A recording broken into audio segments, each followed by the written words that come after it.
Hello everyone, তোমরা সবাই কেমন আছো? আশা করি তোমরা সবাই ভালো আছো। আয়ুষ অ্যান্ড রনিকাজ মমস লাইফস্টাইলে তোমাদেরকে অনেক অনেক স্বাগত। আজ অনেক দিন পর দাদু আমার বাড়িতে এলো। প্রায় অনেক বছর হয়ে গেছিলো দাদু আসেনি। তাই যখন দাদু এলো তাই ভাবলাম দাদুর পছন্দের দই পিঠে আমি বানাবো আর দাদুকে করে খাওয়াবো। এখন আমি দাদুকে দই পিঠেটা খেতে দিয়ে দিয়েছিলাম। দাদু এখানে বলছে খুবই সুন্দর হয়েছে আর নরম হয়েছে। দাদুর কিছুটা দাঁত না থাকায় এই নরম পিঠেটা ওর খেতে সুবিধা হয়েছে। চলো তবে দেখে নিই দই পিঠেটা আমি কেমন বানালাম। এখানে আমি 500 গ্রাম দই নিয়েছিলাম। দইটাকে আমি ভালো করে ফেটিয়ে নিয়েছিলাম। এই দইটা আমার মা ঘরে পেতে পাঠিয়েছিল দাদুর সঙ্গে। এখানে আমি 500 গ্রাম সুজি আর 500 গ্রাম ময়দা নিয়েছি আর কিছুটা পরিমাণ নারকেল কুচিয়ে রেখেছি। এখানে লবণ রয়েছে আর রয়েছে কিছুটা খাওয়া সোডা। এবার আমি দইয়ের সঙ্গে সুজিটাকে মিশিয়ে দিব, দিয়ে ভালোভাবে নাড়িয়ে নেব।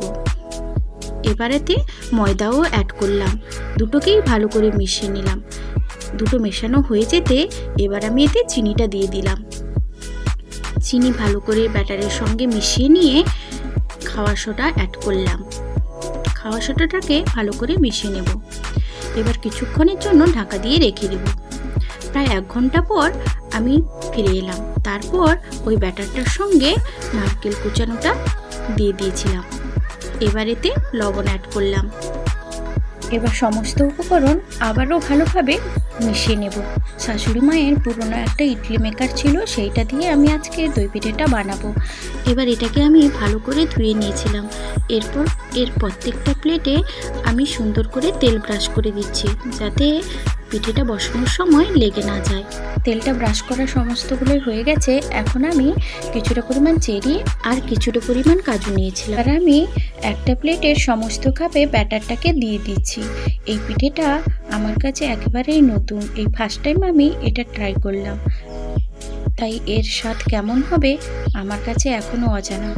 এবার আমি চেরি আর কাজুটাকে এইভাবে সাজিয়ে দিচ্ছি।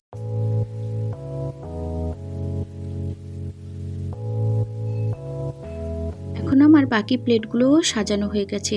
এগুলোকে আমি পরপর বসিয়ে দেব। প্রথমে ওই মেকারটার ভেতরে আমি কিছুটা পরিমাণ জল নিয়ে নিয়েছিলাম, যেটা স্টিমে পিঠেগুলো তৈরি হবে। এবার এটাকে আমি ভালো করে বসিয়ে দিলাম। এবার এতে ঢাকা চাপা দিয়ে গ্যাসে এটাকে 15 মিনিট হতে দেব। দুটো দই পিঠে এই ছোট্ট ইডলি মেকারে হতে অনেকটা সময় লাগবে বলে আমি পিসিমণির বাড়ি থেকে আর একটা বড় সাইজের ইডলি মেকার নিয়ে এসেছিলাম। আর একই প্রসেসে আমি সমস্ত প্লেটগুলো সাজিয়ে ফেলেছি। এবার প্লেটটাকে ওই মেকারের ভেতর বসিয়ে দেব। এবার এটাকে 15 মিনিট স্টিম হতে দেব। 15 মিনিট পরে আবারও আমি ফিরে এলাম। এবার ঢাকা খুলে দেখে নেব পিঠেটা আমার রেডি হয়ে গেছে নাকি। এরকম একটা ছুরির সাহায্যে আমি দেখে নিলাম পিঠেটা ঠিকঠাক হয়েছে কিনা। এবার সমস্ত প্লেটটাকে একে একে নামিয়ে দেব।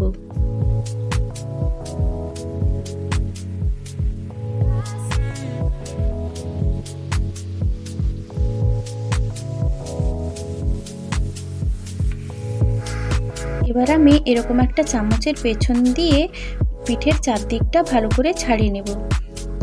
এবারে পিঠেটা খুব সহজেই উঠে আসবে।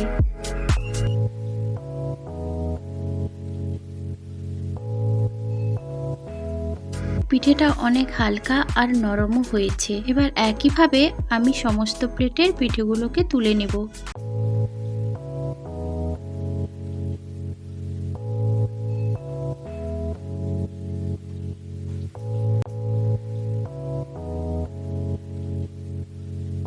দুটো ইডলি মেকার থেকে আমি পিঠেগুলো একইভাবে ছাড়িয়ে নিয়ে এরকম একটা বড় পাত্রে সাজিয়ে রেখেছিলাম। পিঠেগুলো আমার দেখতে খুবই সুন্দর হয়েছে আর খেতেও অনেক সুস্বাদু হয়েছে।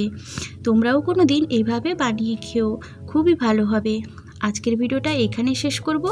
By bye, thank you.